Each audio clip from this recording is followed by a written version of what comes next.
बम मार दिया था सर। हैं? आपके घर पे? हाँ, मेरे कोचिंग इंस्टीट्यूट पे 8-10 तो फेंक दिया सब। क्यों? एक्चुअली हम पढ़ाई जो क्लासेज है तो उसके हम बहुत कम फी लेते हैं। नॉमिनल अभी भी कोई लड़का क्लास करना चाहता है, पूरा सब्जेक्ट 200 में कर लेता है। फीस ही हो पूरे सिलेबस की 200 रुपए? हाँ, तो बाकियों को थोड़ा सा प्रॉब्लम आने लगा। और हमको समझाएं, हम क्या, हमको क्या दिक्कत है, क्योंकि बहुत सारे लड़के जब हम लोग अपने स्टूडेंट लाइफ में थे, इंटरमीडिएट क्रॉस किए थे, तो हमारे साथ के कुछ लड़के पढ़ने के लिए चले गए थे दिल्ली, उनको यूपीएससी निकालने के लिए चले गए थे। हालांकि जो गए थे उनमें किसी का नहीं हुआ। तो हम लोग ना उनको जब स्टेशन छोड़ने आए थे, बड़ा भारी मन से हम लोगों ने विदा किया कि इन लोग के गार्जियन कितने पैसे वाले हैं, इन्हें भेज दिए वहां, हम लोग के नहीं भेज सकते थे। तो ऐसे लाखों स्टूडेंट है जिनके गार्जियन नहीं भेज सकते। इनका मतलब गरीब होना कोई अपराध नहीं है, उसे कोई पढ़ाई से नहीं रोक सकता। बिल्कुल।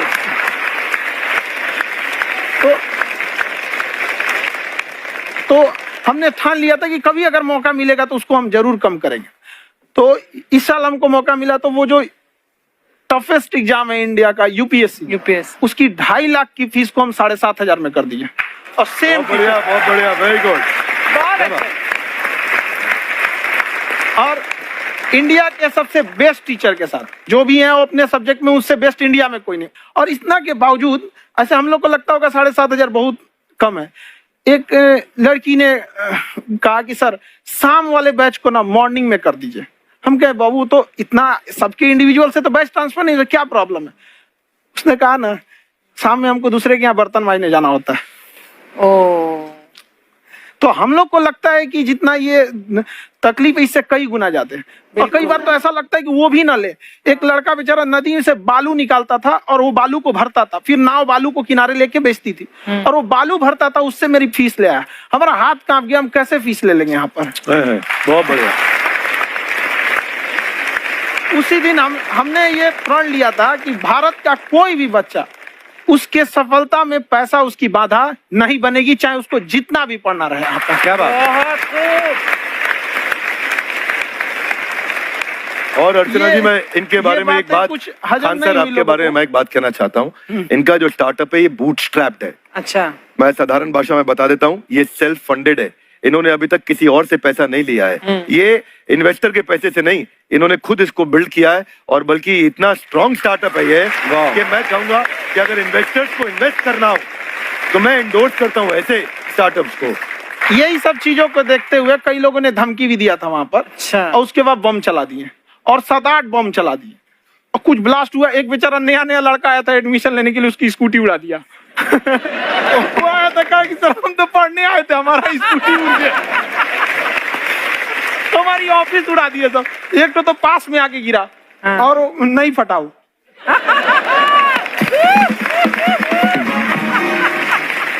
बाद में बहुत सारे लोग धमकियां दिए, लेकिन कहते हैं ना सूरज कितना भी तेज चमक ले समंदर नहीं सुखा सकता। वाह वाह वाह, क्या बात है।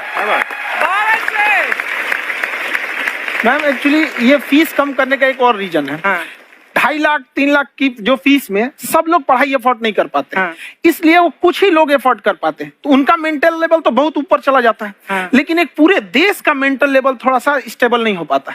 तो जब फीस कम रहेगी तो हर वो लड़का तैयारी करने के लिए आगे आएगा जिसका सपना है देश के लिए कुछ करने का। सीटें लिमिटेड हैं, उन्हें को मिलेगी, लेकिन जिन्हें नहीं मिलेगी उसे मिलेगा देश का एक जिम्मेदार नागरिक। तो इस देश को बदलना। क्या बात। हम लोग विश्व गुरु कहे जाते थे, क्यों? क्योंकि दुनिया से लोग हमारे यहाँ पढ़ने आए थे। चाइना से ह्वेनसांग आया, फायान आया, आज कोई नहीं आता है। हम लोग का उद्देश्य एक समय आएगा जो फिर आएंगे यहाँ पढ़ने के लिए। क्या बात है। पर आप देखो अर्चना जी, सबसे ज्यादा IPS IAS बिहार से निकलते हैं। आप देखो पढ़ाई लिखाई में पॉलिटिशियन बहुत बड़े बड़े निकले हैं। अब तो ऐसा नहीं है। नहीं है, खेती करेगा तो कोई खास वो नहीं रहे, ऑप्शन भी नहीं है। सही बात है। बिहार की मिट्टी में एक चीज है, जिद तो बहुत जबरदस्त है। कुछ भी नहीं रहेगा तो सब कुछ पाने का उसको जिद रहेगा, करके भी दिखा देगा। कर देंगे हम आपको।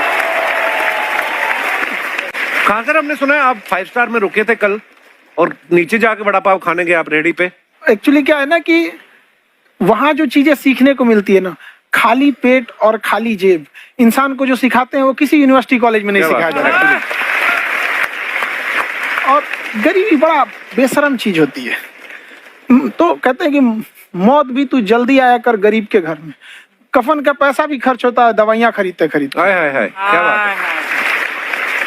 और खान सर की खासियत ये है कि जिसको तो पढ़ना है, जिसको एजुकेशन चाहिए, वो तो इनका वीडियो देखते हैं, लेकिन वैसे भी कई लोग, जैसे अर्चना जी बात करी थी, कहती मैंने जब देखना शुरू किया तो मैंने बैक टू बैक इतने सारे वीडियोस देखे, क्योंकि आपका जो तरीका जो बोलने में, एक तो इनकी जो टोन है पढ़ाने में, और साथ साथ में जो ह्यूमर आता रहता है, तो उसकी वजह से और भी इंटरेस्टिंग हो जाते हैं आपके वीडियो। शुरुआत में हम लोग जब स्टूडेंट लाइफ में थे, या हम कई स्टूडेंट को भी देखते हैं, वो बेचारे जब थक जाते हैं तो आपका शो देखने लगते हैं। तो शुरू में हमको लगता था जब कि अरे ये हमारी पढ़ाई उसके लिए है, लेकिन पढ़ाई में थक जाता है, शो देख के नहीं थक जाता। तो हमने सोचा दोनों को मिक्स कर देते हैं। तो हमने उसको, और आज आपको पता नहीं, हमने भी यही किया है। मिक्स करने। हमारे एजुकेशन सिस्टम में दो कमी है, एक एजुकेशन की, दूसरा सिस्टम की।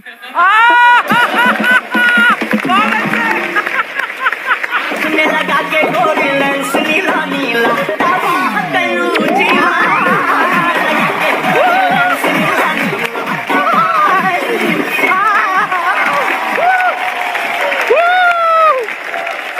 हाय, वाह, नमस्ते गुरुजी, नमस्ते विवेक जी, नमस्ते खान सर। अच्छा लग रहा है, वाह, आप लोगों से मिलकर ना अब हम मर सकते हैं। मरो फिर। ये कैसी बातें कर रही हो गुड़िया तुम? हम कह रहे हैं हम इंड पे मर सकते हैं। आप पटना से है ना? हमें भी पटना पसंद है, बस कोई पटाने वाला चाहिए।